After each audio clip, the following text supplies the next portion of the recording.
ವೀಕ್ಷಕ ನಮಸ್ಕಾರ. ಬನ್ನೂರಿನಲ್ಲಿ ನಾನು ಪ್ರತಿ ಸಾರಿ KSRTC ಬಗ್ಗೆ ಸುದ್ದಿ ಮಾಡ್ತಾನೆ ಇರ್ತೀನಿ. ತಾವು ನೋಡ್ತಾ ಇದ್ದೀರಾ 8 ಗಂಟೆಗೆ ಮಕ್ಕಳು ಬಂದಿದ್ದಾರೆ ನೋಡಿ. ಇಲ್ಲಿ ಕೂತಿರೋ ಮಕ್ಕಳು ಎಷ್ಟು ಗಂಟೆಗೆ ಬಂದಮ್ಮ ಪುಟಿ? ಮೈಸೂರು ಹೋಗ್ಬೇಕಾ? ಎಷ್ಟು ಗಂಟೆಗೆ ಬಂದಿದ್ದು?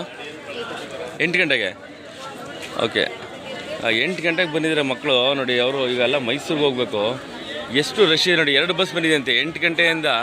ಈಗ 9 ಗಂಟೆ ಆಗಿದೆ. ಈಗ 2 ಬಸ್ ಬಂದಿದೆ. ಮತ್ತು ಎಷ್ಟು ರಶ್ ಇದೆ ನೋಡಿ. ಇಲ್ಲಿ ಈ ಮಕ್ಕಳು ಹೆಂಗೆ ಹೋಗ್ತಾರೆ ಅಂತ ಅರ್ಥ ಆಗ್ತಿಲ್ಲ.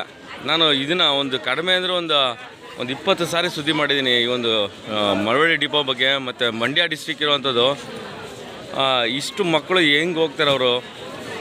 ಆಲ್ರೆಡಿ 1 ಅವರಿಂದ ಕಾಯ್ತಾ ಇದ್ದಾರೆ. ಒಂದು ಬಸ್ ಬಂದ್ರೂ ಇದು 2ನೇ ಬಸ್ ಅಂತ ಬಂದಿರೋದು. ಹಾಗಾಗಿ ಹೋಗೋಕ್ಕಾಗಲ್ಲ ನೋಡಿ. ಎಷ್ಟು ಅರ್ಥ ಮಾಡ್ಕೊಬೇಕು. ಡೈರೆಕ್ಟ್ರ್ ಯಾರಿದ್ದಾರೆ, ಮಂಡ್ಯ ಡಿಸ್ಟ್ರಿಕ್ಟ್ ಡೈರೆಕ್ಟ್ರು ಅರ್ಥ ಮಾಡ್ಕೊಬೇಕು. ಏನು ಬಸ್ನ ಕಮ್ಮಿ ಮಾಡಿದ್ದೀರಾ ರೂಟಲ್ಲಿ ಏನು ಅಂತ ಅರ್ಥ ಆಗ್ತಿಲ್ಲ ನೋಡಿ. ಇನ್ನೂ 2 ಬಸ್ ಜನ ಇದ್ದಾರೆ ಇಲ್ಲಿ. ಅವ್ರು ಹೆಂಗೆ ಹೋಗ್ತಾರೆ ಅಂತ ಅರ್ಥ ಮಾಡ್ಕೊಳ್ಳಿ. ಒಂದು ತಿಳ್ಕೊಬೇಕು, ಜನಪ್ರತಿನಿಧಿಗಳು ಇವತ್ತು ಸಾರ್ವಜನಿಕವಾಗಿ ಕೆಲಸ ಮಾಡೋಕ್ಕೆ ನಿಮ್ಮ ಕೈಲಿ ಆಗಲ್ಲ ಅಂತಂದರೆ ಆಯಿತಾ, ಯಾಕೆ ನೀವು ಹೋಗಿ ಜನಪ್ರತಿಯಾಗಿ ನೀವು ಹೋಗಿ ಮೇಲೆ ಕೂತೋದಿರ ಅಂತ ಅರ್ಥ ಆಗ್ತಿಲ್ಲ. ಮತ್ತು ಸಂಬಂಧಪಟ್ಟಂಥ ಅಧಿಕಾರಿಗಳು ಕೂಡ ಹೇಳಬೇಕು ಎಷ್ಟು ಬಸ್ ಬರುತ್ತೆ ಏನು ಅಂತ ಕೊಟ್ಟರೆ ಏನು ಇಂಟಿಮೇಷನ್ ಹೇಳಲ್ಲ ಇವರು. ಡಿಪೋ ಮ್ಯಾನೇಜರ್ ಆಗಲಿ ಮತ್ತು ಇಲ್ಲಿರುವಂಥ TC ಆಗಲಿ ಏನು ಕೂಡ ಇವ್ರು ಹೇಳಲ್ಲ. ಎಷ್ಟು ಬಸ್ ಬರ್ತಿದೆ, ಎಷ್ಟು ಬಸ್ ಹೋಗುತ್ತೆ, ಯಾವ ಟೈಮಿಗೆ ಹೋಗುತ್ತೆ ಅಂತ ಕೂಡ ಏನು ಹೇಳಲ್ಲ. ಬರುತ್ತೆ ಸರ್, ಜನ ಜಾಸ್ತಿ ಆಗಿ ಕೇಳಿದ್ರೆ TC ಅವ್ರು ಕೇಳಿದ್ರೆ ಹೇಳ್ತಾರೆ ಅವರು ಜನ ಜಾಸ್ತಿ ಆಗಿಬಿಟ್ಟಿದ್ದಾರೆ ಅಂತಾರೆ. ಅಲ್ಲ, ರೆಗ್ಯುಲರಾಗಿ ಓಡೋಂಥ ಮಕ್ಕಳು ತಾನೇ ಇರ್ತಾರೆ. ಹೆಂಗೆ ಜನ ನೋಡಿ. ಇನ್ನೂ ಅವ್ರು ಇನ್ನೂ ಹೆಚ್ಚು ಕಮ್ಮಿ ಇನ್ನೂ ಒಂದು ಬಸ್ ಜನ ಇಲ್ಲಿದ್ದಾರೆ. ಇಲ್ಲಿ 1 ಅವರಿಂದ ಕಾಯ್ತಾರೆ. ಈಗ ಆಲ್ರೆಡಿ 8 ಗಂಟೆಯಿಂದ ಕಾಯ್ತಾ ಇದ್ದಾರೆ. ಆ ಮಗು ಹೇಳ್ತು 8 ಗಂಟೆಯಿಂದ ಕಾಯ್ತಾ ಇದ್ದಾರೆ ಅಂತ. ಈಗ 9 ಗಂಟೆ. ಯಜಮಾನ ನಮಸ್ಕಾರ. ಎಷ್ಟು ಬಸ್ ಹೋಯ್ತು ನೀವು ನೋಡಿದಂಗೆ? ಇಲ್ಲಿ ಆಗಲಿ ನೋಡ್ತಾ ಇದ್ದೀರಾ? 2ನೇದು 8 ಗಂಟೆಯಿಂದ.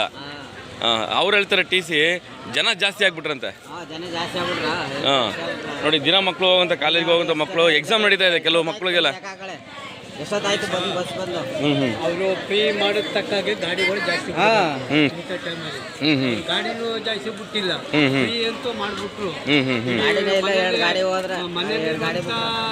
ಹೆಂಗಸರು ಈಚೆ ತಂದ್ಬಿಟ್ರು. ಅಲ್ಲ ಎಲ್ಲ ದಿನ ಓದುವಂಥ ಮಕ್ಕಳು ಮತ್ತು ಎಕ್ಸಾಮ್ಗೆ ಹೋಗ್ತಾರೆ ಮಕ್ಕಳು ಇವರೆಲ್ಲ. ಅವರಿಂದ ತಾನೀಗ ಈ ಹುಡುಗಿ ತೊಂದರೆ ಆಗ್ತು. ಫ್ರೀ ಮಾಡಿದಾಗೆ ಈ ಹುಡುಗರು ತೊಂದರೆ ಆಗ್ತು. ಹಾಂ ತಾವು ಇಲ್ಲಿ ನೋಡ್ತಾ ಇದ್ದೀರಾ ನೋಡಿ.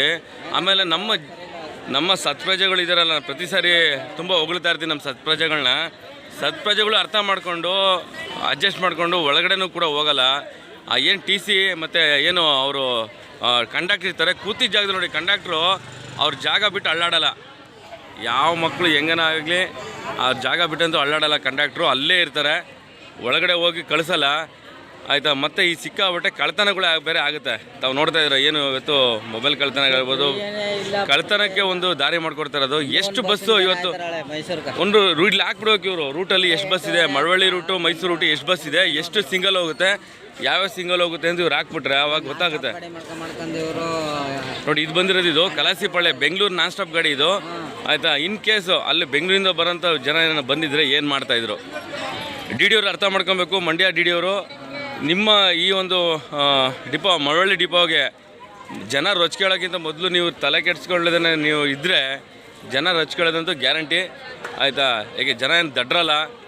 ಏನೋ ನಿಮಗೆ KSRTC ಡಿಪಾರ್ಟ್ಮೆಂಟ್ಗೆ ಒಂದು ಸ್ವಲ್ಪ ಗೌರವ ಕೊಟ್ಟು ಮರ್ಯಾದೆ ಕೊಟ್ಟು ಇವತ್ತು ಜನ ಅವರೇ. ಜನಪ್ರತಿನಿಧಿಗಳು ಅಷ್ಟೇ ಅರ್ಥ ಮಾಡ್ಕೊಬೇಕು.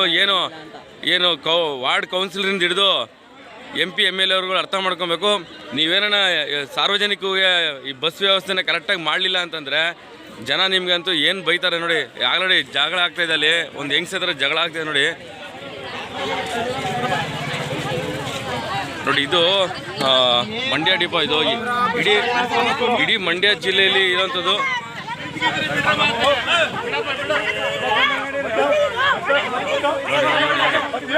ಏನು ದಬ್ಬಾಳಿಕೆ ಮಾಡ್ತಾರೆ ನೋಡಿ ಡ್ರೈವರು.